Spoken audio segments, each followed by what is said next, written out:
Ողջույն հարգելի հետևորդներ, ես Ստեփանավան քաղաքի բնակիչ Էրիկ Գեղինյանն եմ։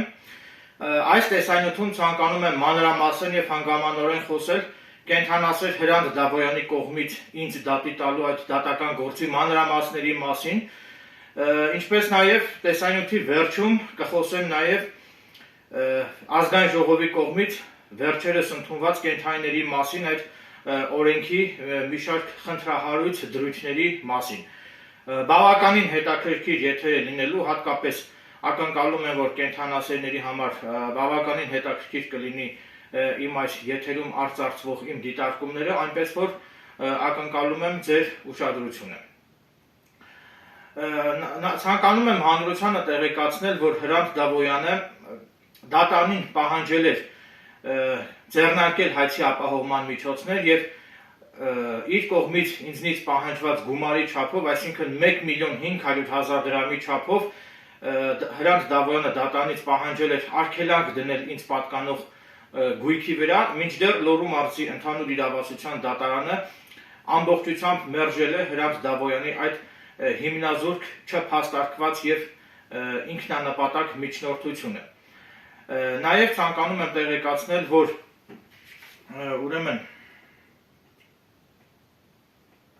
ցանկանում եմ տեղեկացնել, որ Հրանտ Դավոյանի կողմից իր հայցադիմումին կից դատարանի ներկայացված փաստաթղթերը չեն վավերացվել նոտարի կողմից, ուստի Էրիկ Գեղինյանս իրավացիորեն վիճարկում եմ Հրանտ Դավոյանի կողմից դատարանի ներկայացված այդ փաստաթղթերի իսկությունը, ուստի իմ դիտարկմամբ, իմ գնահատմամբ հնարավոր է, որ Հրանտ Դավոյանի կողմից դատարանի ներկայացված այդ փաստաթղթերը իր հայցադիմումին կից դատարանի ներկայացված փաստաթղթերը հնարավոր է, որ կեղծ լինեն եւ իմ դիտարկմամբ, իմ գնահատմամբ Հրանտ Դավոյանը ակնհայտ կեղծ փաստաթղթեր դատարանին ներկայացնելու ճանապարհով նպատակ է հետապնդում հասնել այն բանին, որպեսզի ինձնից հօգուտ Հրանտ Դավոյանի բռնագանձվի 1.500.000 դրամ։ Ոստի այդ կապակցությամբ Հրանտ Դավոյանի դեմ Էրիկ Գեղինյանս հանցագործության մասին գրավոր հաղորդում էի ներկայացրել ոստիկանության Վանաձոր քաղաքի Տարոնի բաժնում, որտեղ նշել էի, որ Հրանտ Դավոյանը Էրիկ Գեղինյանից նկատմամբ կատարել է խարդախության փորձ, կատարել է դրամաշորթության փորձ եւ նշել էի, որ Հրանտ Դավոյանը դատարանի ներկայացված կեղծ փաստաթղթերի միջոցով նպատակ է հետապնդում հասնել այն բանին, որպեսզի ինձնից հօգուտ իրեն բռնագանձվի 1.500.000 դրամ։ Այդ կապակցությամբ ոստիկանության Վանաձոր քաղաքի բաժնի կողմից իմ հաղորդումն ուղարկվել էր Լոռու մարզի քննչական վարչություն, մինչդեռ Վանաձոր քաղաքի քննչական բաժնի քննիչ Դավիթ Խաչատրյանը ակնհայտ ապօրինի վարույթային ակտ էր կայացրել Հրանտ Դավոյանի նկատմամբ քրեական վարույթ չնախաձեռնելու մասին։ Բնականաբար Էրիկ Գեղինյանս համաձայն չլինելով քննիչի այդ ակնհայտ ապօրինի վարույթային ակտի հետ բողոքարկել է Լոռու մարզի դատախազին, մինչդեռ Լոռու մարզի դատախազության դատախազ Մացակ Փանոսյանը իր կողմից կայացված ապօրինի որոշմամբ մերժել էր Էրիկ Գեղինյանից բողոքը եւ ինձ մոտ ողջամտորեն տպավորություն է ստեղծվել այն մասին, որ Լոռու մարզի դատախազության դատախազ Մացակ Փանոսյանը եւ Լոռու մարզի քննչական վարչության քննիչ Դավիթ Խաչատրյանը կամավոր ստանձնել են Հրանտ Դավոյանի փաստաբանի դերը եւ իրականացնում են Հրանտ Դավոյանի շահերի պաշտպանությունը։ Ամենայն դեպս ինձ մոտ ողջամտորեն այդ տպավորությունն է ստեղծվել ուսումնասիրելով դատախազ Մացակ Փանոսյանի եւ քննիչ Դավիթ Խաչատրյանի ակնհայտ ապօրինի այդ վարույթային ակտերը։ Ինչևիցե, բնականաբար Էրիկ Գեղինյանս համաձայն չլինելով այդ ապօրինի վարույթային ակտերի հետ բողոքարկել են Լոռու մարզի ընդհանուր իրավասության դատարան եւ արդարացիորեն պետք է փաստեմ, որ Լոռու մարզի ընդհանուր իրավասության դատարանի պարկեշտ եւ պատվախնդիր դատավոր Տարոն Թաթևոսյանը որոշում է կայացրել ամբողջությամբ բավարարել իմ բողոքը եւ դատավոր Տարոն Թաթևոսյանը Լոռու մարզի դատախազության դատախազ Մացակ Փանոսյանին եւ Լոռու մարզի քննչական վարչության քննիչ Դավիթ Խաչատրյանին պարտավորեցրել է Հրանտ Դավոյանի կողմից Էրիկ Գեղինյանից նկատմամբ ենթադրաբար խարդախության փորձ կատարելու եւ Հրանտ Դավոյանի կողմից Լոռու մարզի ընդհանուր իրավասության դատարանին ենթադրաբար կեղծ փաստաթղթեր ներկայացնելու փաստի առթիվ Հրանտ Դավոյանի նկատմամբ նախաձեռնել քրեական վարույթ։ Ուստի այս տեսանյութի վերջում ես ձեր ուշադրությանը կներկայացնեմ Լոռու մարզի ընդհանուր իրավասության դատարանի դատավոր Տարոն Թադևոսյանի կողմից Հրանտ Դավոյանի վերաբերյալ կայացված իմ կողմից վկայակոչված այդ որոշումն ամբողջությամբ։ Նաև ցանկանում եմ տեղեկացնել, որ Հրանտ Դավոյանի կողմից Էրիկ Եղինյանից դեմ դատարան ներկայացված այդ հայցադիմումի առնչությամբ, այսինքն այն հայցադիմումի, որով Հրանտ Դավոյանը դատարանից պահանջում է Էրիկ Եղինյանից հոգուտ իրեն բռնագանձել 1.500.000 դրամ, այդ քաղաքացիական գործով Էրիկ Եղինյանս դատարանին եմ ներկայացրել մի լուսանկար, որը ինձ տրամադրել է մի անձ, այսինքն այդ լուսանկարի ձեռքբերման աղբյուրը ես հստակ նշել եմ Լոռու մարզի ընդհանուր իրավասության դատարանին հասցեագրված իմ դիմումի մեջ եւ իմ այդ դիմումի բովանդակությունը հասանելի է ինչպես նաեւ իմ կողմից դատարանի ներկայացված այդ Հրանտ Դավոյանի հետ կապված լուսանկարի այդ լուսանկարը նույնպես հասանելի է Հրանտ Դավոյանի ներկայացուցիչ փաստաբան Զոհրաբ Ապրեսյանին։ Հիմա ինչ եմ ուզում ասել, ուրեմն մի անձնավորություն տեղեկանալով, որ Հրանտ Դավոյանը ինձ քաղաքացիական հայցով դատի է տվել, այդ անձնավորությունը ինձ է տրամադրել Հրանտ Դավոյանի լուսանկարը, որտեղ անգլերեն տառերով գրված է, որ Հրանտ Դավոյանը Ամերիկայի Միացյալ Նահանգների Ֆլորիդա նահանգում բանտ նստած է եղել ինչ-որ դրամաշորթության հետ կապված մեղադրանքով։ Հատկանշական է նաև այն հանգամանքը, որ այդ անձի կողմից ինձ ուղարկված Հրանտ Դավոյանի լուսանկարում Հրանտ Դավոյանը Ամերիկայի բանտի նարնջագույն հագուստներով է, այսինքն դա նշանակում է, որ իմ կարծիքով հնարավոր է, որ այդ լուսանկարը նկարահանված լինի հենց ԱՄՆ Ֆլորիդա նահանգի բանտում, եւ այդ լուսանկարում Հրանտ Դավոյանը բավականին երիտասարդ տեսք ունի, ինչը նշանակում է, որ այդ լուսանկարը արվել է բավականին տարիներ առաջ։ Նաեւ այդ լուսանկարում երևում է նաեւ Հրանտ Դավոյանի այդ բանտային նարնջագույն հագուստի վրա ինչ որ գրառումներ են առկա եւ դա էլ կարծում եմ, որ Ամերիկայի բանտի կալանավորների կամ դատապարտյալների ինչ որ հերթական թվերն են, դա իմ կարծիքն է, դա ընդհանրապես ես ընդհանրապես հիմա ես բարձրաձայնեցի այլ անձի կողմից ինձ տրամադրված տեղեկությունները, որպեսզի հանրությունը եւս տեղեկացված լինի այդ մասին, եւ Հրանտ Դավոյանի կողմից Ամերիկայի Միացյալ Նահանգներում դատապարտված լինելու, ինչպես նաեւ Ֆլորիդա նահանգում դատապարտված կամ, չգիտեմ, կամ միգուցե բանտ նստած լինելու վերաբերյալ դատարանը կամ իրավապահ մարմինները կարող են հավաստիանալ Ամերիկայի Միացյալ Նահանգների Ֆլորիդա նահանգի կամ հենց Ամերիկայի Միացյալ Նահանգների FBI այդ հատուկ ծառայությանը ուղարկվելիք իրենց հարցմամբ։ Այսինքն, եթե Հայաստանի Հանրապետության դատարանը կամ Հայաստանի Հանրապետության իրավապահ մարմինները պաշտոնապես հարցում անեն Ամերիկայի Միացյալ Նահանգների Ֆլորիդա նահանգի իրավապահ մարմիններին կամ եթե Հայաստանի Հանրապետության իրավապահ մարմինները պաշտոնապես հարցում անեն Ամերիկայի Միացյալ Նահանգների FBI հատուկ ծառայություններին, ապա վստահ եմ, որ դրա արդյունքում Ամերիկայի Միացյալ Նահանգների իրավապահ մարմինները Հայաստանի իրավապահ մարմիններին կտրամադրեն Ամերիկայի Միացյալ Նահանգների Ֆլորիդա նահանգում Հրանտ Դավոյանին բանտ նստացնելու պատճառների վերաբերյալ հավաստի տեղեկություններ։ Ուստի եթե Հրանտ Դավոյանը կվերագրի այս ամենը կվերագրի նրան, որ ես իբր թե զրպարտում եմ իրեն, ապա Հրանտ Դավոյանը հանգիստ կարող է հերթական անգամ դատի տալ ինձ եւ այդ դատական գործի շրջանակներում արդեն դատարանը ինքը հարցմամբ պաշտոնական հարցմամբ դատարանը կդիմի Ամերիկայի Միացյալ Նահանգների Ֆլորիդա նահանգի իրավապահ մարմիններին, որպեսզի հավաստիանա, թե Հրանտ Դավոյանը ինչ պատճառով է բանտ նստել Ամերիկայի Ֆլորիդա նահանգի բանտում։ Իսկ եթե այս մասով Հրանտ Դավոյանը ինձ դատի չտա, ապա դա կնշանակի, որ Հրանտ Դավոյանը ամենևին էլ չի կասկածում իմ այս խոսքերի ճշմարտացիությանը եւ եթե այս մասով Հրանտ Դավոյանը ինձ դատի չտա, ապա դա կնշանակի, որ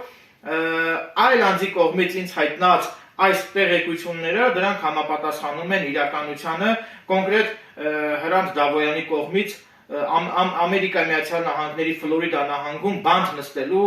հետ կապված։ Կարծում եմ կարողացա հասանելի եւ մատչելի կերպով հանրությանը հասանելի դարձնել իմ խոսքերը, իմ դիտարկումները։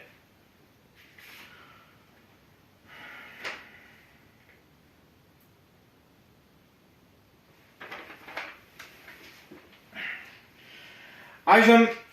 ես ամբողջությամբ կհրապարակեմ Հրանտ Դավոյանի կողմից իմ դեմ ներկայացված հայցադիմումի վերաբերյալ իմ կողմից դատարան ներկայացված հայցադիմումի պատասխանը ամբողջությամբ, որում ես իմ ողջամիտ փաստարկներով ամբողջությամբ առարկում եմ Հրանտ Դավոյանի ակնհայտ անհիմն հայցադիմումի դեմ, որից հետո ես ամբողջությամբ կհրապարակեմ նաև Հրանտ Դավոյանի կողմից դատանի ներկայացված միջնորդությունների վերաբերյալ իմ դիրքորոշումը, որը ես արդեն իսկ ուղարկել եմ դատարանին, որը բնականաբար իմ դիրքորոշումը այս պահի դրությամբ արդեն իսկ հասանելի է թե Հրանտ Դավոյանին եւ թե Հրանտ Դավոյանի ներկայացուցիչ փաստաբան Զոհրաբ Ապրեսյանին։ Ուշադրություն, ես հիմա ամբողջությամբ հրապարակում եմ իմ կողմից դատանի ներկայացված հայցադիմումի պատասխանը։ Ուրեմն հայտնում եմ, որ ես ունեմ միայն Էրիկ Գեղինյան վերնագրով YouTube-յան ալիք, որտեղ տեղադրված իմ տեսանյութերում բարձրաձայնում եմ հասարակությանը մտահոգող բազմաթիվ կարևորագույն իրադարձությունների եւ իրավական բնույթի խնդիրների մասին եւ զբաղվում եմ հասարակական հանրօգուտ գործունեությամբ առանց նյութական ակնկալիքների։ Քանի որ ես իմ YouTube-յան ալիքում ունեմ 9000-ից ավել հետևորդներ, իսկ իմ YouTube-յան ալիքում տեղադրված որոշ տեսանյութերի դիտումները գերազանցում են 100,000 դիտումը, հետևաբար դա նշանակում է, որ ես հանրային դեմք եմ, հանրային գործիչ եմ եւ YouTube-յան հարթակում ունեմ բավականին մեծ լսարան եւ ունեմ իմ հետևորդների եւ իմ երկրպագուների հսկայական հազարավոր քանակ։ Քանի որ ես հանրային գործիչ եմ եւ YouTube-յան հարթակում ունեմ բավականին մեծ լսարան, ուստի բնականաբար ես համացանցում ունեմ նաև իմ երկրպագուների ֆան ակումբներ։ Մասնավորապես իմ հետևորդների եւ իմ երկրպագուների ֆան ակումբների անդամները Facebook, Instagram, TikTok, Telegram, կոնտակտը եւ Օդնոկլասնիկի հարթակներում իմ հետևորդներն ու իմ երկրպագուները բացել են իմ անուն ազգանուններով օգտահաշիվներ, որտեղ տեղադրված են իմ YouTube-յան ալիքում արկա տեսանյութերի հղումները եւ այդ տեսանյութերի վերաբերյալ իրենց մեկնաբանություններն ու դիտարկումները։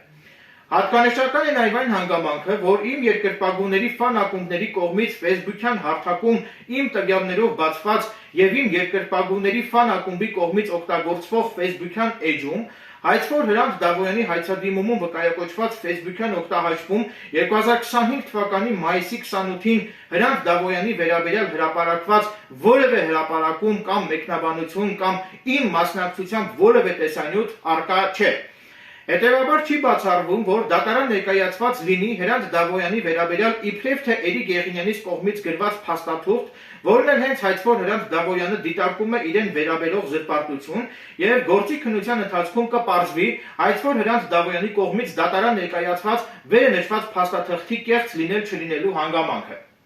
Քանի որ YouTube-ն ու Facebook-ը պատկանում են Ամերիկայի Միացյալ Նահանգներին, ուստի եթե դատարանը գրությամբ դիմի Ամերիկայի հատուկ ծառայություններին, ապա IP կոդի միջոցով կպարզվի, թե ով կամ ովքեր են օգտվում հայցվոր Հրանտ Դավոյանի հայցադիմումում հիշատակված Facebook-յան օգտահաշվից եւ IP կոդի միջոցով կպարզվի նաև, թե ով կամ ովքեր են Հրանտ Դավոյանի վերաբերյալ Facebook-ում զրպարտող մեկնաբանություն գրել, եթե իհարկե Facebook-ում արկա է Հրանտ Դավոյանի վերաբերյալ վերջինիս կողմից հիշատակված զրպարտություն համարվող մեկնաբանությունը։ Հավելեմ նաև, որ Հայաստանում բազմաթիվ Հրանտ Դավոյաններ կան գրանցված, ուստի անհասկանալի է, թե հայցվոր Հրանտ Դավոյանը իր կողմից վկայակոչված ըստ իրեն Facebook-յան էջում զետեղված ըստ իրեն զրպարտություն համարվող հիշյալ մեկնաբանությունն ինչու է վերագրել հենց իրեն։ Քանի որ Հրանտ Դավոյանի կողմից վկայակոչված Facebook-յան էջում հրապարակված ըստ Հրանտ Դավոյանի զրպարտություն դիտարկվող մեկնաբանությունը Էրիկ Գեղինյանից կողմից չի կատարվել, ուստի ես սույն գործով չեմ կարող հանդիսանալ որպես պատշաճ պատասխանող։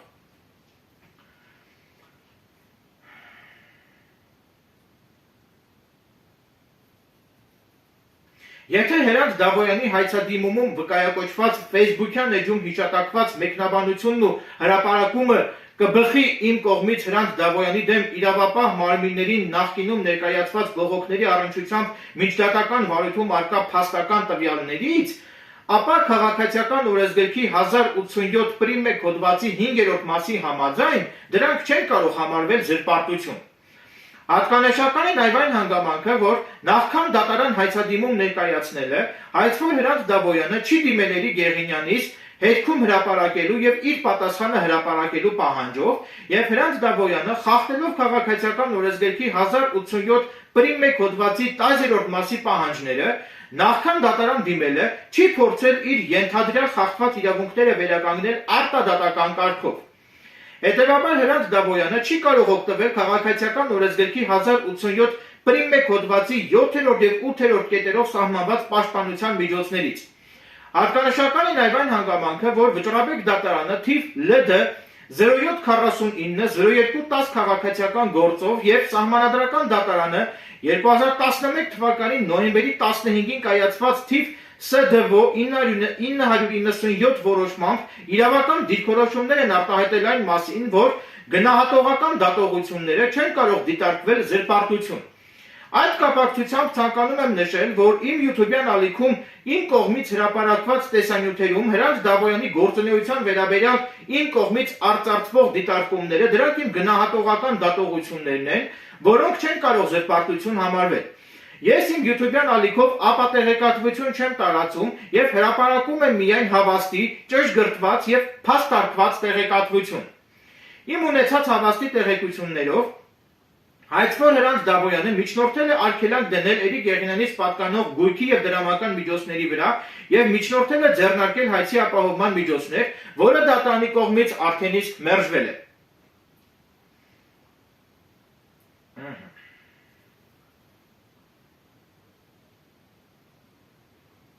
Այդ կապակցությամբ տեղեկացնում եմ, որ ես ներկայումս ունեմ գործազուրկի կարգավիճակ եւ իմ անվամբ գրանցված որևէ գույք կամ սեփականություն չունեմ։ Հետևաբար որևէ մեկը չի կարող ինձնից ոչինչ բռնագանձել եւ ես դատարանում իմ զորեղ փաստարկներով կջախջախեմ Հրանտ Դավոյանի առարկայազուրկ փաստարկները։ Հայցվոր Հրանտ Դավոյանը դատարան է ներկայացրել փաստաթղթեր, որոնց համաձայն Էրիկ Գեղինյանս իբր թե Facebook-ով հրապարակումներ եւ մեկնաբանություններ են կատարել այն մասին, որ Հրանտ Դավոյանը իբր թե հոմոսեքսուալ է եւ այդ ամենը Հրանտ Դավոյանը համարում է իր անձի դեմ ուղղված զրպարտություն։ Հատկանշական է նաեւ այն հանգամանքը, որ Հրանտ Դավոյանի կողմից դատարանին ներկայացված փաստաթղթում Հրանտ Դավոյանի ենթադրյալ հոմոսեքսուալ լինելու վերաբերյալ փաստաթղթի բովանդակությունից ամենևին էլ պարզ չէ այդ գրառումն իսկապես վերաբերում է արդյոք Հրանտ Դավոյանի անձին, թե ոչ, քանզի այդ գրառման մեջ որևէ կերպ հիշատակված չէ Հրանտ Դավոյանի անուն ազգանունը։ Հետևաբար ինձ համար ողջամտորեն անտրամաբանական եւ անհասկանալի է Հրանտ Դավոյանի շահագրգռվածությունն առ այն, թե Հրանտ Դավոյանն այդ հոմոսեքսուալությանը վերաբերող գրառումն ինչու է վերագրել հենց իրեն։ Այսինքն դա նշանակում է, որ իմ դիտարկմամբ Հրանտ Դավոյանը մտածածին հիմնազուրկ եւ չփաստարկված հանգամանքների վկայակոչմամբ փորձում է հասնել այն բանին, որ Էրիկ Գեղինյանիցս հօգուտ Հրանտ Դավոյանի բռնագանձվի 1.5 միլիոն դրամ։ Մինչդեռ իրականում Էրիկ Գեղինյանս Հրանտ Դավոյանի նշած բովանդակությամբ հրապարակում եւ մեկնաբանություն Facebook-ով չեն կատարել։ Նկատի ունենալով այն հանգամանքը, որ Հրանտ Դավոյանի հոմոսեքսուալ լինելու կամ չլինելու հանգամանքը կարող է միայն հաստատվել կամ հերքվել դատաբժշկական փորձաքննությամբ, այլ ոչ թե Հրանտ Դավոյանի բանավոր հերքումներով, ուստի Էրիկ Գեղինյանս դատարանին միջնորդել է Հրանտ Դավոյանի հոմոսեքսուալ լինելու կամ չլինելու հանգամանքը պարզելու համար Հրանտ Դավոյանի նկատմամբ նշանակել դատաբժշկական փորձաքննություն։ Որպեսզի փորձաքննության արդյունքում ի վերջո պարզվի Հրանտ Դավոյանի հոմոսեքսուալ լինելու կամ չլինելու հանգամանքը։ Քանի որ դատանին ներկայացված փաստաթղթերով հաստատվում է, որ ես ներկայումս անվճարունակ եմ եւ ունեմ գործազուրկի կարգավիճակ, ուստի ես դատանին միջնորդել եմ ինձ ազատել փորձաքննության ծախսերից։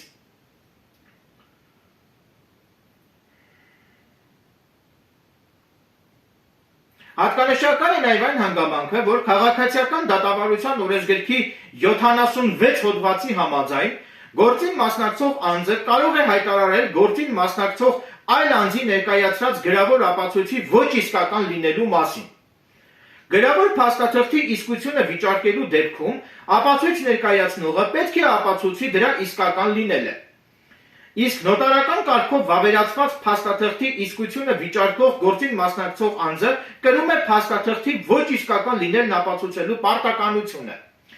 Քաղաքացիական դատավարության օրենսգրքի 76 հոդվածի տրամաբանությունից բխում է, որ եթե հայցվոր Հրանտ Դավոյանի կողմից դատարանին ներկայացված Հրանտ Դավոյանի դիտարկմամբ զրպարտություն համարվող փաստաթղթերի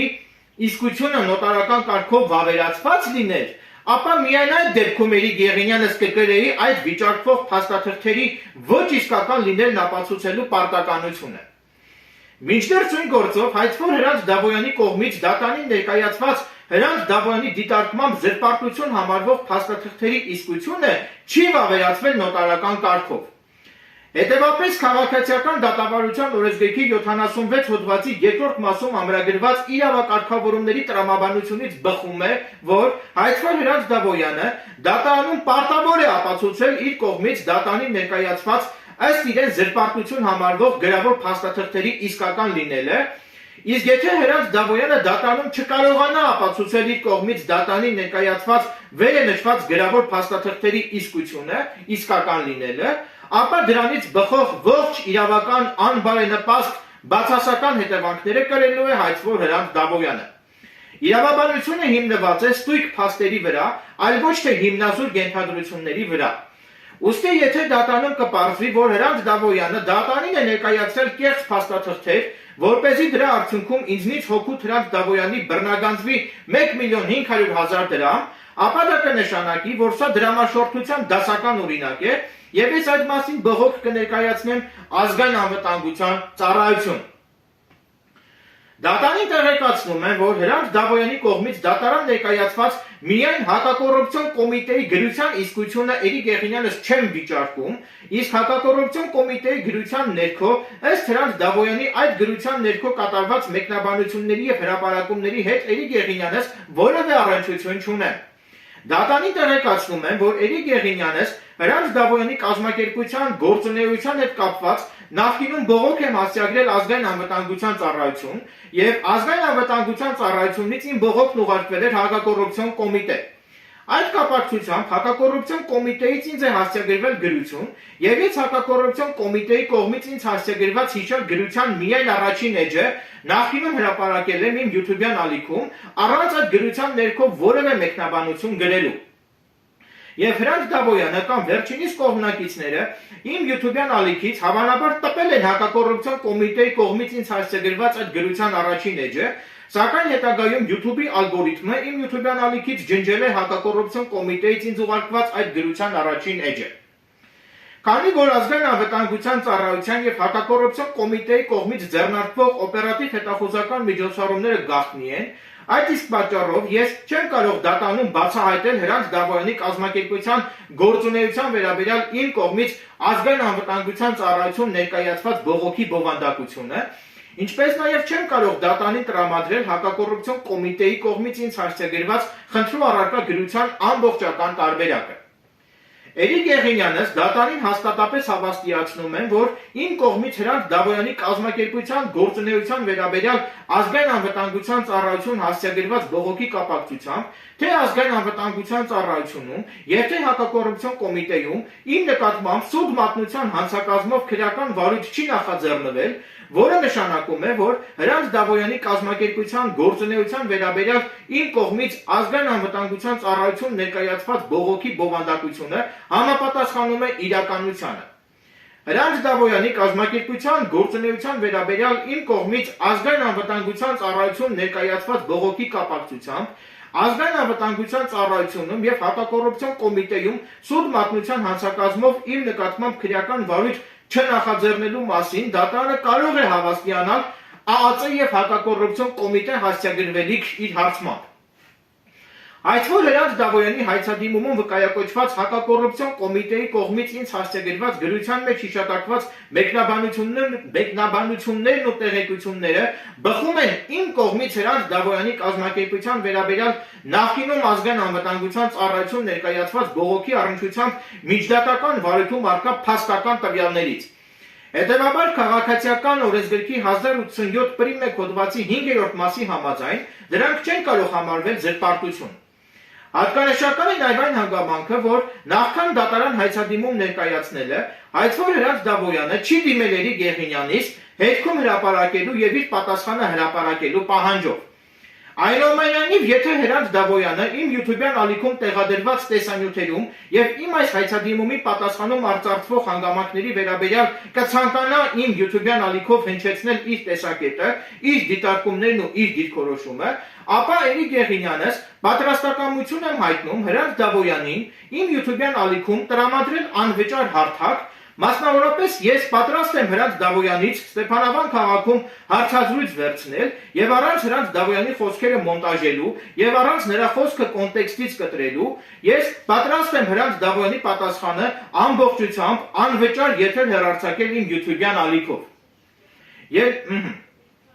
Ելնելով վերօրյալից ես ամբողջությամբ առարկում եմ Հրանտ Դավոյանի հայցի դեմ, ուստի դատարանից խնդրում եմ մերժել Հրանտ Դավոյանի ակնհայտ անհիմն հայցը, քանի որ ես Հրանտ Դավոյանին չեմ զրպարտել։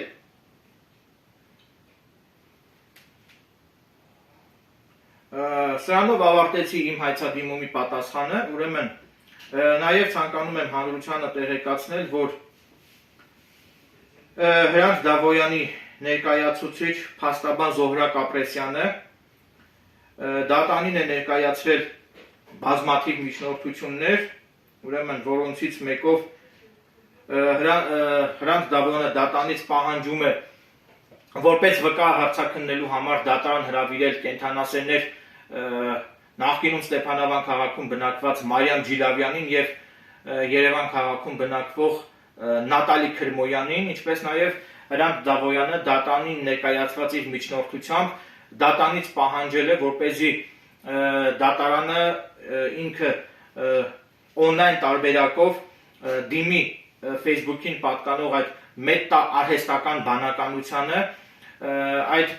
Facebook-յան էջի վերաբերյալ, որից որ իբրև թե ըստ Հրանտ Դավոյանի կատարվել են այդ ձերբակալությունները, այդ Facebook-յան էջի վերաբերյալ, որպեսզի դատարանը իր օնլայն հարցմամբ մետա ընկերությունից ապացույց պահանջի, թե ում է պատկանել կամ պատկանում այդ Facebook-յան էջը, որ արդեն իսկ ջնջվել է եւ գոյություն չունի, այդ մասին դատարանում փաստեց Հրանտ Դավոյանի ներկայացուցիչ փաստաբան Զոհրաբ Ապրեսյանը, որ այն էջից, որ այն Facebook-յան էջից, որով որ Հրանտ Դավոյանի վերաբերյալ իբրև թե տարածվել են այդ զրպարտությունները, այդ Facebook-յան էջը այլևս գոյություն չունի եւ ջնջված է։ Այդ ամենի վերաբերյալ ես դատարանին եմ ներկայացրել գրավոր դիրքորոշում եւ այժմ կհրապարակեմ նաեւ իմ կողմից դատարանի ներկայացված իմ գրավոր դիրքորոշումը ամբողջությամբ։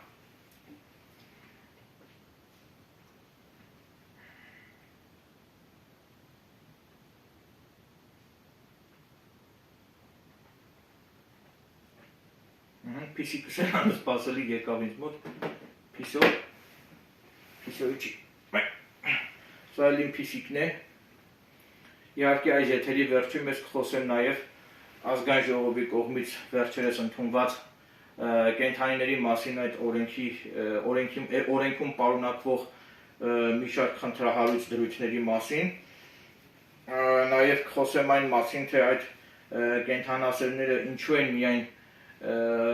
երթանում ի պաշտպանություն շնների եւ ինչու չեն նաեւ երթ կազմակերպում ի պաշտպանություն նաեւ անտուն փիսիկների, դրանց նույնպես ես քիչ հետո այս ելույթի վերջում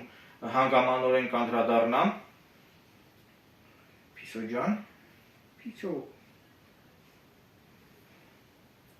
Իմ փիսիկիս անունը Մետաքսիկ է,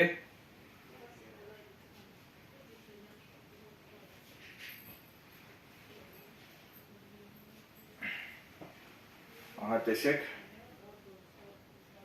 դե գնանք Փիշո ջան, մի խանգարի իմ եթերին, ուզում ես գնաս, իրոք է բացեմ Փիշիկը գնա,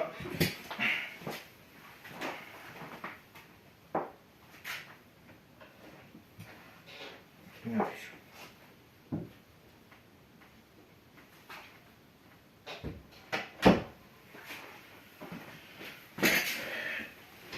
Так, ուրեմն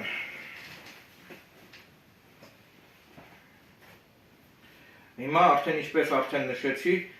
հրապարակում եմ Հրանտ Դավոյանի կողմից դատանի ներկայացված միջնորդությունների վերաբերյալ իմ կողմից դատանի ներկայացված գրավոր դիրքորոշումը։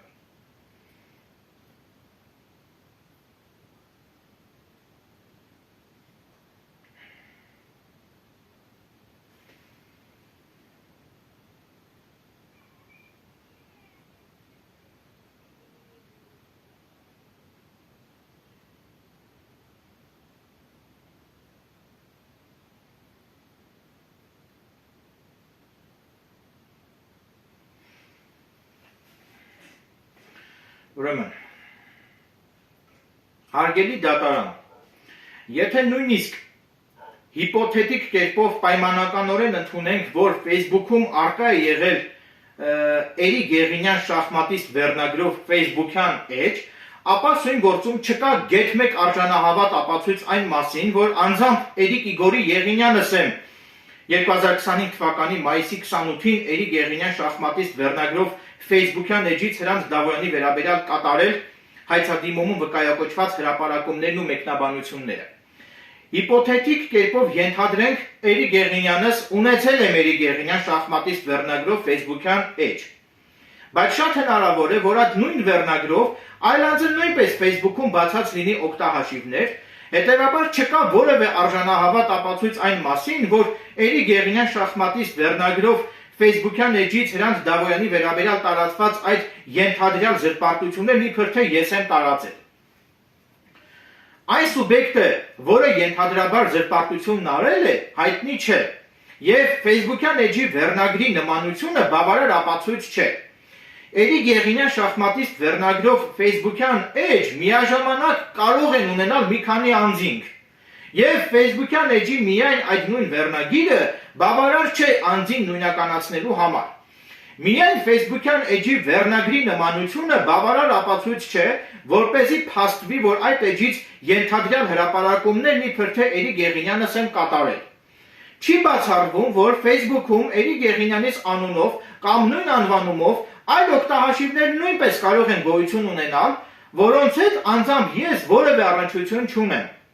Հնարավոր է, որ Facebook-ում մի քանի օգտահաշիվներ ունենան նույն անվանումները։ Facebook-յան օգտահաշիվների վերնագրերի նմանությունը չի հանդիսանում անձի նույնականացման լիարժեք ապացույց։ Ներողություն։ Էրիկ Իգորի Եղինյանս հանդիսանում է Էրիկ Եղինյան շախմատիստ վերնագրով YouTube-յան ալիքի հիմնադիրը։ Հաշվի առնելով, որ Facebook-ում իմ անունով այլ օգտահաշիվներ նույնպես կարող են գոյություն ունենալ, հետևաբար օգտահաշիվների վերնագրերի նմանությունը ինքնին բավարար ապացույց չէ հավաստելու համար, որ Հրանտ Դավոյանի վերաբերյալ այդ ենթադրյալ զրպարտությունն իբր թե տարածվել է իմ կողմից։ Հատկանշական է նաև այն հանգամանքը, որ Հրանտ Դավոյանի կողմից դատանի ներկայացված իմ YouTube-յան ալիքով եթեր հեռարձակված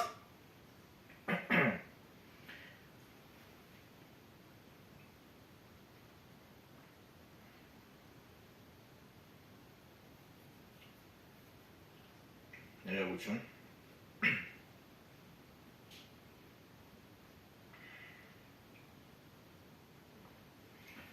Հատկանշական է նաև այն հանգամանքը, որ Հրանտ Դավոյանի կողմից դատանին ներկայացված իմ YouTube-յան ալիքով եթեր հեռարձակված տեսանյութում արծարծվող հանգամանքները որևէ առնչություն չունեն սույն քաղաքացիական գործի փաստական հանգամանքների հետ։ Հիշյալ տեսանյութով սույն քաղաքացիական գործի համար էական նշանակություն ունեցող որևէ փաստ չի հաստատվում եւ չի ապացուցվում։ Ուստի դատանին խնդրում եմ հիշյալ տեսանյութը դատանում չհետազոտել եւ հանել ապացույցների կազմից։ Հավելեմ նաև, որ 2025 թվականի նոյեմբերի 25-ին Հրանտ Դավոյանի կողմից դատանի ներկայացված ըստ իրեն Էրիկ Եղինյան շախմատիստ վերնագրով Facebook-յան էջում հրապարակված 21 թերթից բաղկացած լուսանկարները չեն վավերացվել նոտարի կողմից։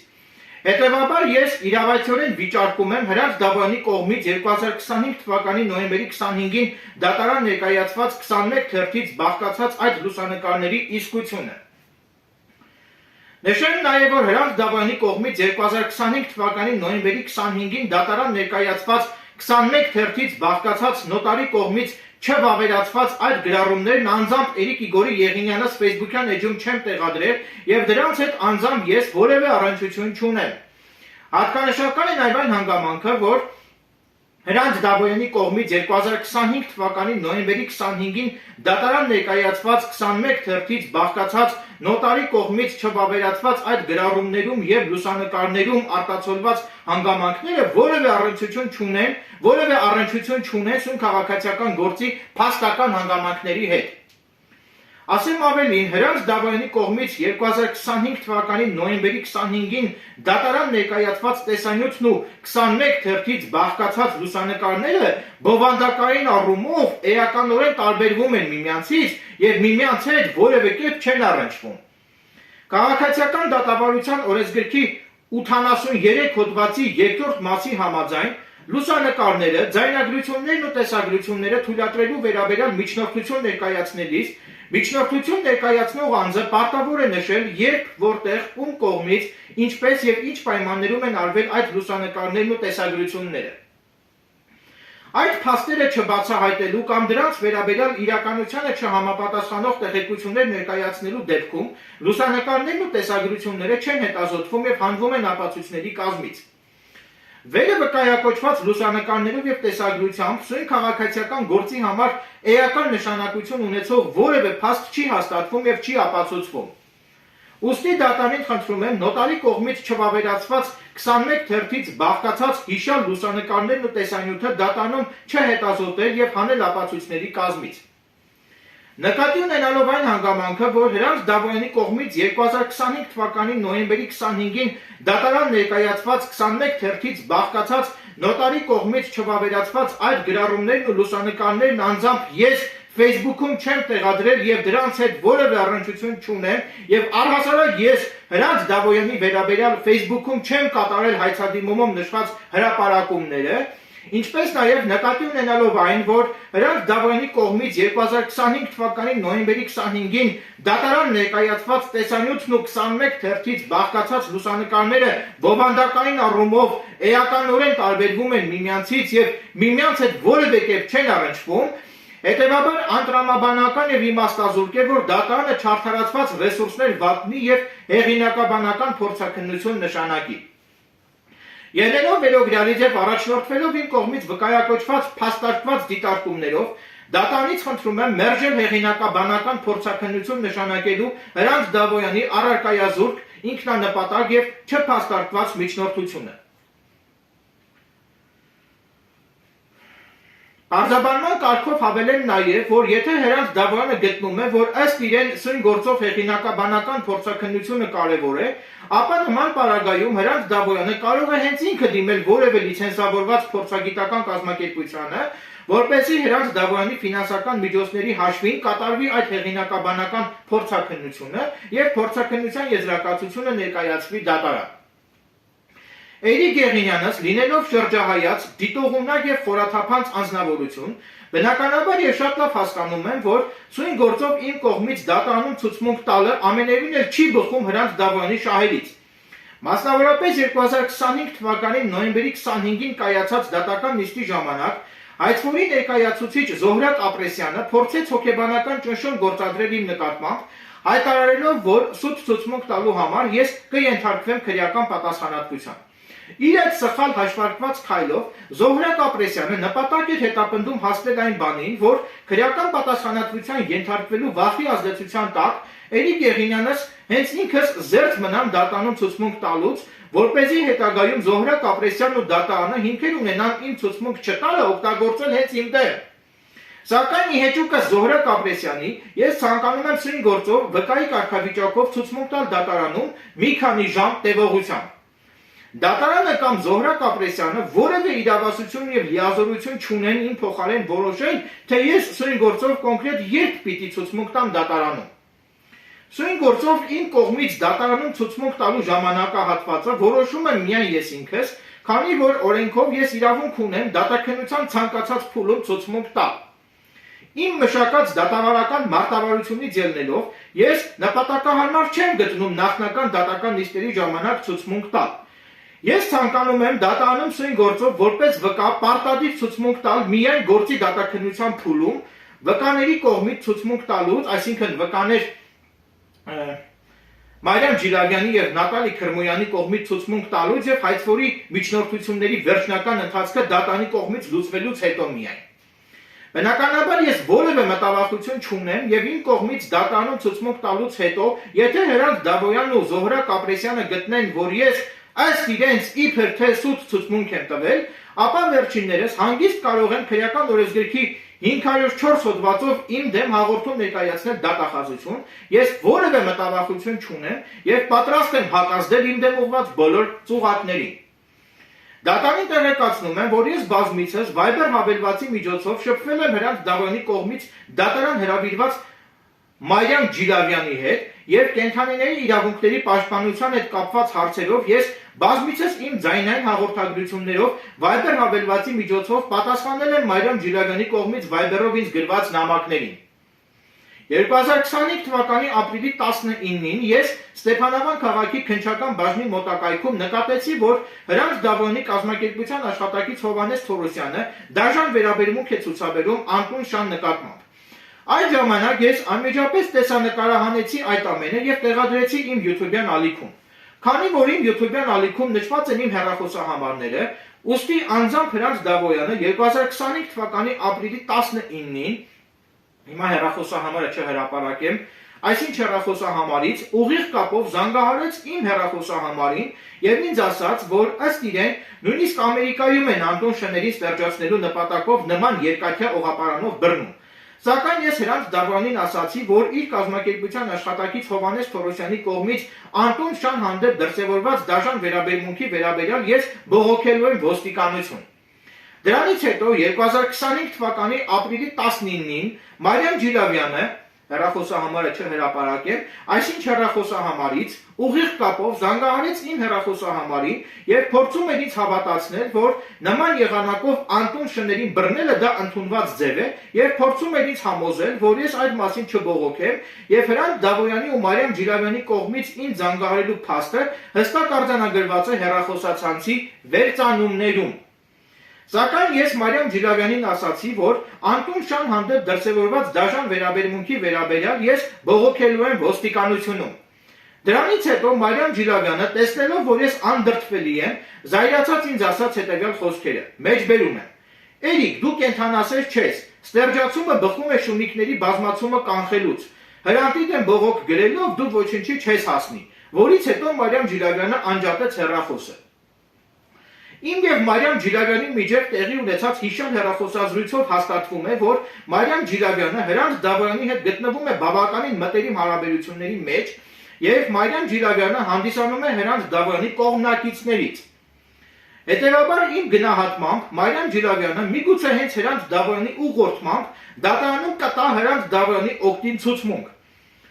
Ուստի Մարիամ Ջիլավյանի եւ Նատալի Քրմոյանի կողմից դատարանում իմ գնահատմամբ սուտ ցուցմունք տալու դեպքում ես Մարիամ Ջիլավյանի եւ Նատալի Քրմոյանի դեմ հաղորդում կներկայացնեմ ազգային անվտանգության ծառայություն։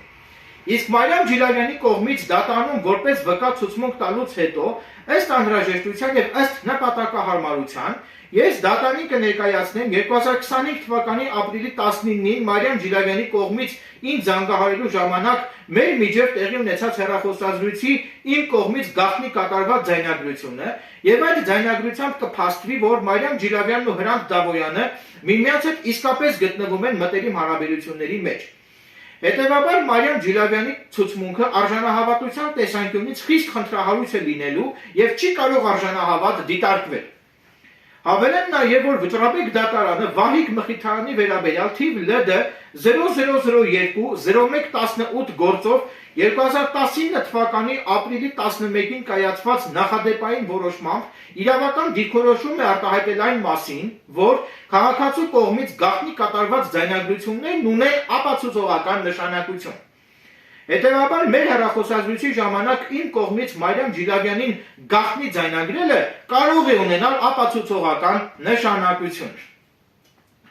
Մարիամ Ջիլավյանի եւ Նատալի Քրմոյանի հարցաքննության ժամանակ դատարանից խնդրում եմ ինձ թույլատրել, որ ես վերջիններիս ուղղեմ իմ բազմաթիվ հարցադրումները։ Այդ որ նրանց դավանի կողմից դատարանին ներկայացված մետա-արհեստական բանականության հետ ունեցած նամակագրություններում նշված է հետևյալ. մեջբերում եմ, եւ անմիջապես դատական հայց ներկայացնելուց հետո նա փակեց նախորդ էջը եւ բացեց սա ու գրել է ինչ-որ Facebook-յան էջի հղում Հրանտ Դավոյանը։ Հրանտ Դավոյանը դատարանին չի հստակեցրել, թե նա կոնկրետ ինչ Facebook-յան էջի վերաբերյալ է ուզում, որ դատարանը տեղեկություններ ստանալու համար դիմի մետային եւ անհասկանալի է, թե Հրանտ Դավոյանը իր նշած այդ նոր բացված Facebook-յան էջի վերաբերյալ տեղեկատվություն ստանալու համար է ուզում, որ դատարանը հարցմամբ դիմի մետային, թե ըստ Հրանտ Դավոյանի արդեն իսկ հեռացված օգտահաշվի վերաբերյալ տեղեկատվություն ստանալու համար է Հրանտ Դավոյանն ուզում, որ դատարանը հարցմամբ դիմի մետային։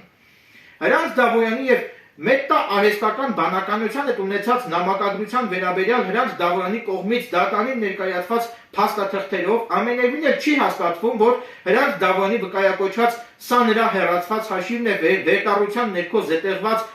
նոյեմբերի 25-ին Հրանտ Դավոյանի կողմից դատարանին ներկայացված փաստաթղթերից մի րոպե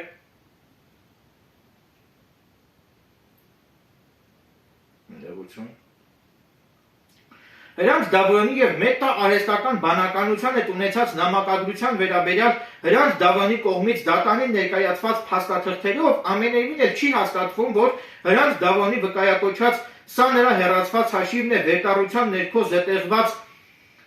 այսինչ հղումով Facebook-յան էջը իրականում արդյոք հանդիսանում է հենց Հրանտ Դավոյանի վկայակոչած Էրիկ Գեղինյան շախմատիստ էջը, որից ենթադրաբար կատարվել են հայցադիմումում նշված զրպարտություն համարվող հրապարակումները, թե ոչ։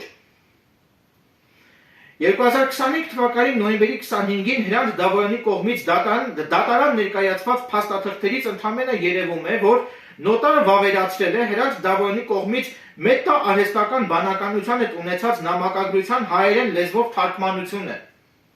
Սակայն նոտարն ամենևին էլ չի վավերացրել, որ Հրանտ Դավոյանի վկայակոչած Էրիկ Գեղինյան շախմատիստ վերնագրով արդեն իսկ ջնջված Facebook-յան էջից Հրանտ Դավոյանի վերաբերյալ իբրև թե կատարվել են Հրանտ Դավոյանի հայցադիմումում նշված զրպարտություն համարվող հրապարակումները։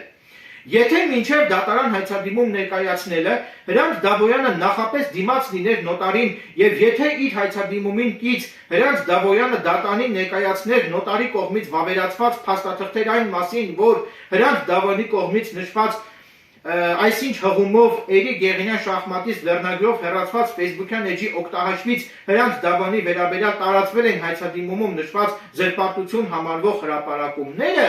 այն որ արդեն այդ ժամանակ հնարավոր կլիներ հստակ պատկերացում կազմել այն մասին, թե Հրանտ Դավոյանի վկայակոչած այսինչ հղումով Էրիկ Գեղինյան շախմատիստ վերնագրով հեռացված Facebook-յան օգտահաշվից կատարվել են արդյոք Հրանտ Դավոյանի հայցադիմումում նշված հրապարակումները, թե ոչ։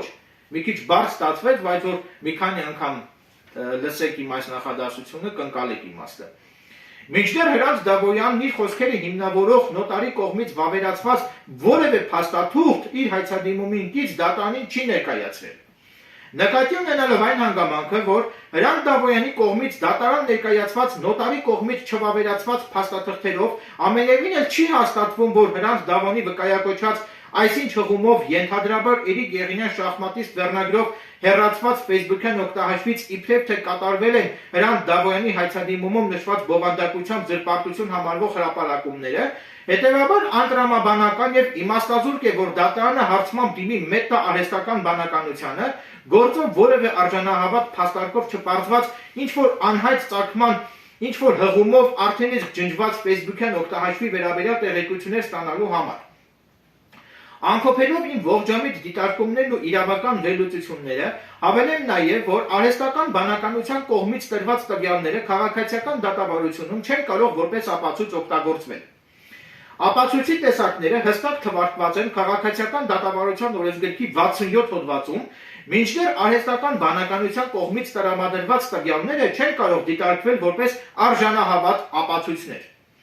Ելնելով վերոգրյալից եւ առաջնորդվելով իմ կողմից վկայակոչված փաստարկված դիտարկումներով, դատարանից խնդրում եմ մերժել մետա արհեստական բանականությանը հարցմամբ դիմելու եւ մետա արհեստական բանականությունից ապացույց պահանջելու վերաբերյալ Հրանտ Դավոյանի առարկայազուրկ ինքնանպատակ եւ չփաստարկված միջնորդությունը նաեւ այն հիմնավորմամբ, որ Հրանտ Դավոյանի եւ մետա արհեստական բանականության հետ ունեցած նամակագրության վերաբերյալ Հրանտ Դավոյանի կողմից դատարանին ներկայացված փաստաթղթերով ամենևին էլ չի հաստատվում, որ Հրանտ Դավոյանի վկայակոչած սա նրա հեռացված հաշիվն է վերտառության ներքո զետեղված ինչ որ հղումով արդեն իսկ ջնջված Facebook-յան օգտահաշիվը իրականում արդյոք հանդիսանում է հենց Հրանտ Դավոյանի վկայակոչած Էրիկ Եղինյան շախմատիստ էջը, որից ենթադրաբար կատարվել են հայցվորի հայցադիմումում հիշատակված զրպարտություն համարվող հրապարակումները, թե ոչ։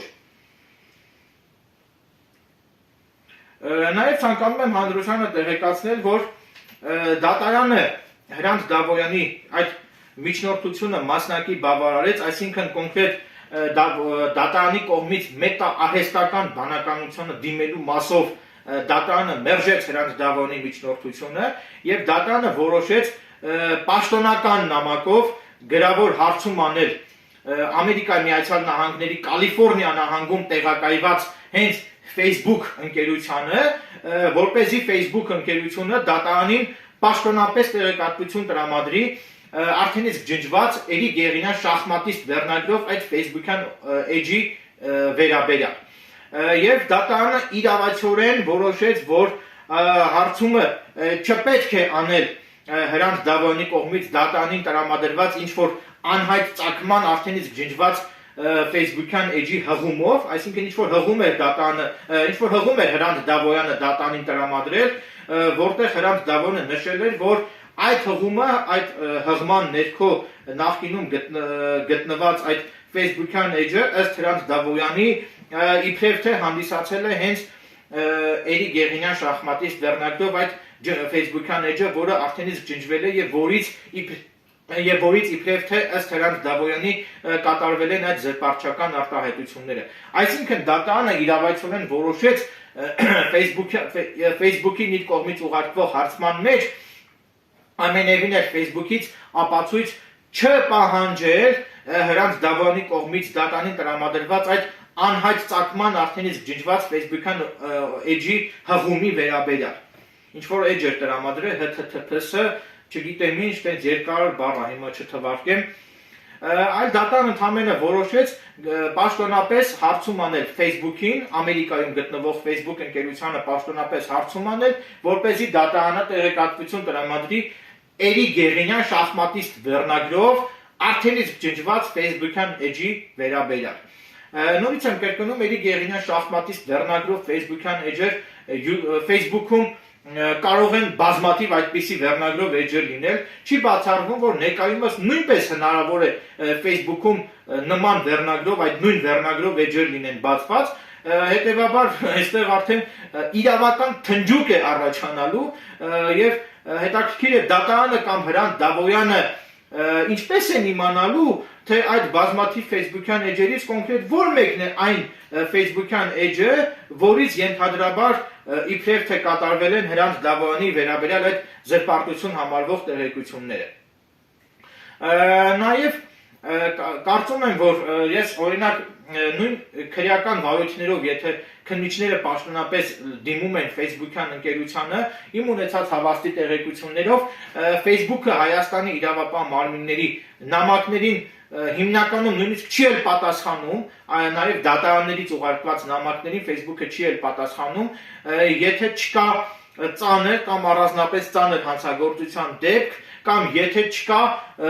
ենթադրենք ահաբեկչությանն առնչվող քրեական վարույթ։ Այսինքն, եթե կա ինչ-որ ահաբեկչությանը առնչվող քրեական վարույթ, Այդ դեպքում էլի հնարավոր է, էլի տրամաբանական է, որ Facebook-ը կամ YouTube-ը պատասխանեն Հայաստանի իրավապահ մարմինների կողմից ուղարկված հարցումներին։ Սակայն եթե չկա ահաբեկչությանն առնչվող քրեական վարույթ, ինչպես նաև եթե չկա ծանր կամ առանձնապես ծանր հանցագործությունների վերաբերյալ քննվող քրեական վարույթ, ապա քաղաքացիական վարույթի շրջանակներում ես վստահ եմ, որ Facebook-ը նույնիսկ չի պատասխանելու դատարանի հարցմանը, կամ եթե նույնիսկ պատասխանի էլ, ապա կարող է այդ պատասխանը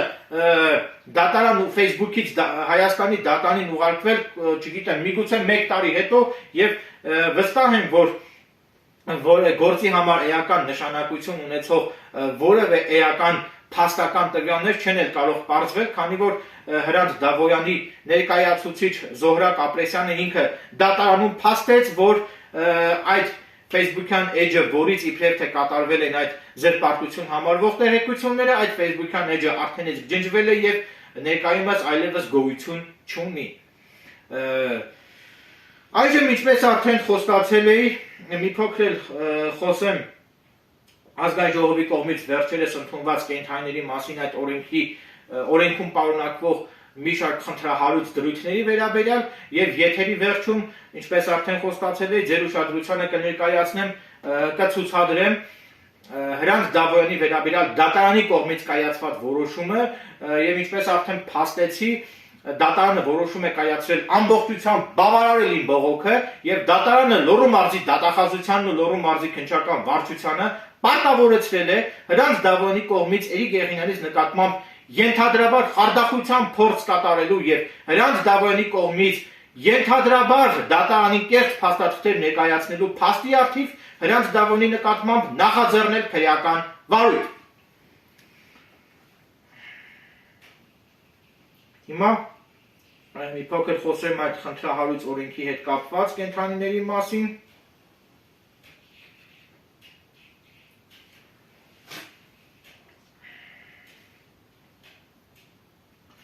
Ուրեմն իմ կարծիքով, իմ դիտարկմամբ հանրահավաքների միջոցով հնարավոր չէ պետությանը ինչ-որ բան ստիպել։ Հանրահավաքների միջոցով ընդամենը աղմուկ են բարձրացնում, բայց հանրահավաքները չեն կարող նպաստել կենդանասերների համար ցանկալի լուծում գտնելուն։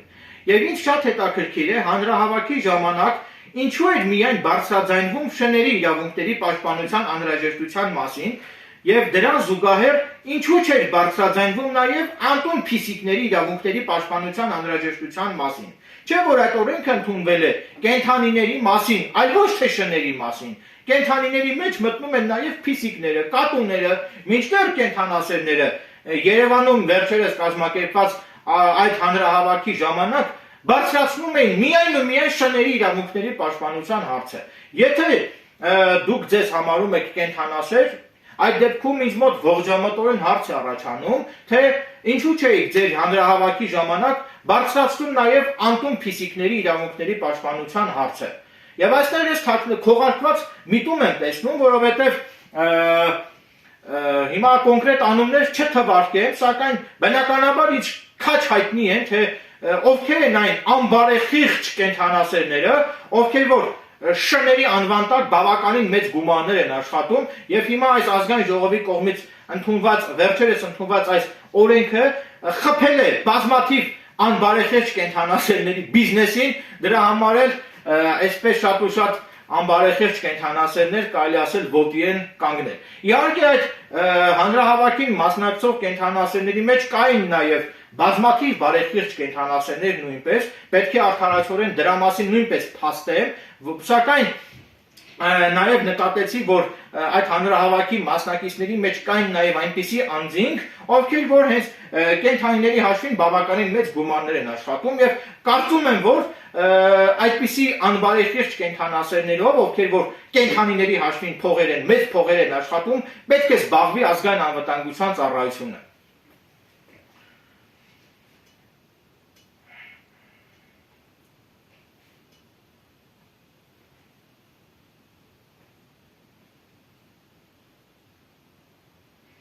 Իհարկե ես շատ լավ եմ հասկանում որոշ անբարեխիղճ կենդանասերների իրական մոտիվը, այսինքն իրական դրդապատճառները, Այս օրենքը խփել է իրենց հարկի տակ շներ պահող եւ շների հաշվին փող աշխատող շատ ու շատ անբարեխիղճ կենդանասերների բիզնեսին, այդ իսկ պատճառով էլ որոշ անբարեխիղճ կենդանասերներ կենդանիների իրավունքների պաշտպանության տակ քողարկված պարզապես փորձում են փրկել իրենց եկամտաբեր բիզնեսը։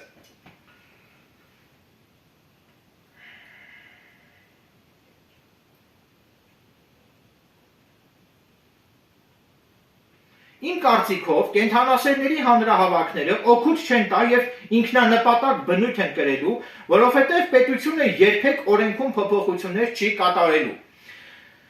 Սահմանադրական դատարանի մասին գործող ՀՀ օրենքի համաձայն քաղաքացին կարող է նաեւ հենց ինքը անհատական դիմումով դիմել սահմանադրական դատարան, որևէ օրենքի որոշ դրույթներ սահմանադրությանը համապատասխանելու հարցը որոշելու խնդրանքով, բայց անհատական դիմումով սահմանադրական դատարան դիմելու համար պետք է պետական տուրք վճարել, պետական տուրքի գումարի չափը հստակ չգիտեմ։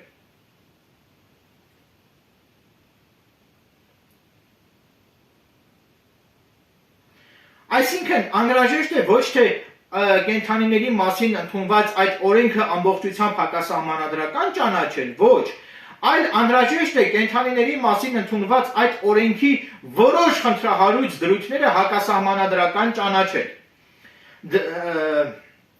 Ուրեմն դրա համար անհրաժեշտ է, որ որևէ կենդանասեր կարող է անձամբ ինքը դիմել սահմանադրական դատարանում գործեր վարելու մեջ հմտացած որևէ փաստաբանի եւ փաստաբանի միջոցով որևէ անհատ կենդանասեր կարող է անհատական դիմում ներկայացնել սահմանադրական դատարան կենդանիների մասին ընդունված այդ օրենքի որոշ խնդրահարույց դրույթներ սահմանադրությանը համապատասխանելու հարցը քննարկելու համար։ Կրկնում եմ, օրենքի որոշ խնդրահարույց դրույթներ սահմանադրությանը համապատասխանելու հարցը քննարկելու համար։ Խնդրում եմ ուշադիր կլսեք իմ այս ելույթը եւ ուշադրությամբ ընկալեք, թե ես ինչ եմ ուզում ասել։ Եթե սահմանադրական դատարանը այդ օրենքի որոշ խնդրահարույց դրույթները սահմանադրությանը հակասող ճանաչի, ապա այդ օրենքի որոշ դրույթներ ուժը կորցրած կճանաչվեն։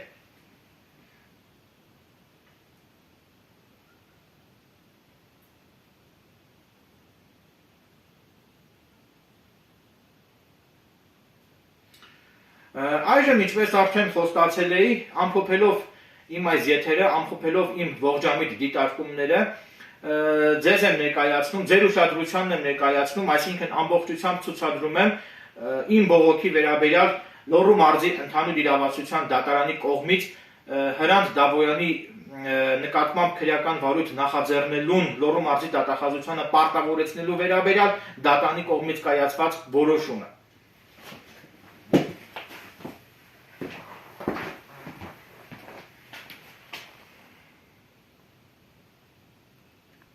Սա դատարանի որոշման առաջին էջն է։ Հիմա վստահ եմ, որ Հրանտ Դավոյանը եւ Հրանտ Դավոյանի կողմնակիցները կոպի են անելու, այսինքն սկրինշոտ են անելու այս որոշումը։ Հանգիստ կարող եք սկրինշոտ անել, ես որևէ մտավախություն չունեմ եւ պատասխանատու եմ իմ այս եթերի ընթացքում հնչեցված իմ բոլոր արտահայտությունների, իմ բոլոր խոսքերի համար։ Ահա ցուցադրում եմ երկրորդ էջը որոշման։ Հիմա ցուցադրեմ որոշման երրորդ էջը, ահա համարակալված է, տեսեք։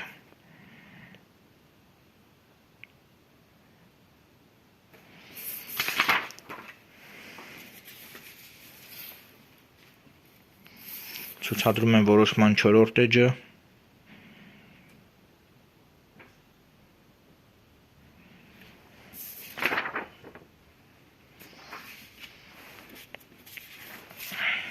Ցուցադրում եմ որոշման 5-րդ էջը։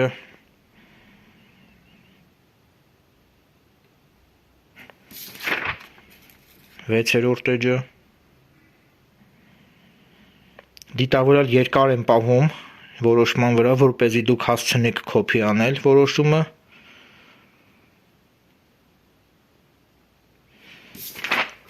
Ցուցադրում եմ որոշման 7-րդ էջը։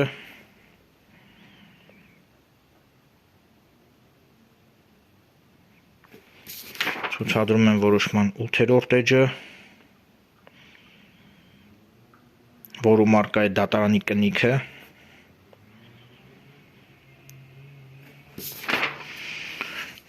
Ցուցադրում եմ որոշման 9-րդ էջը,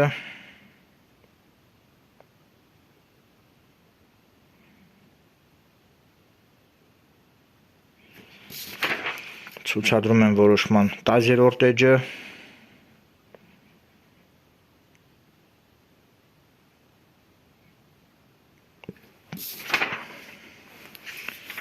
ցուցադրում եմ որոշման 11-րդ էջը,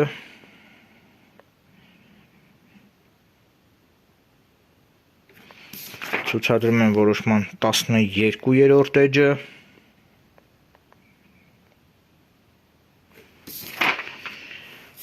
և ցուցադրում եմ որոշման վերջին 13-րդ էջը։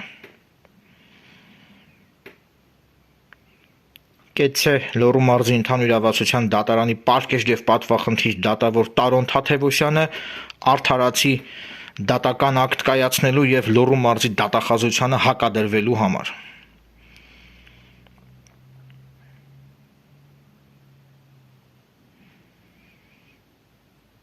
Նկատի ունեմ Լոռու մարզի դատախազությանը չենթարկվելու համար։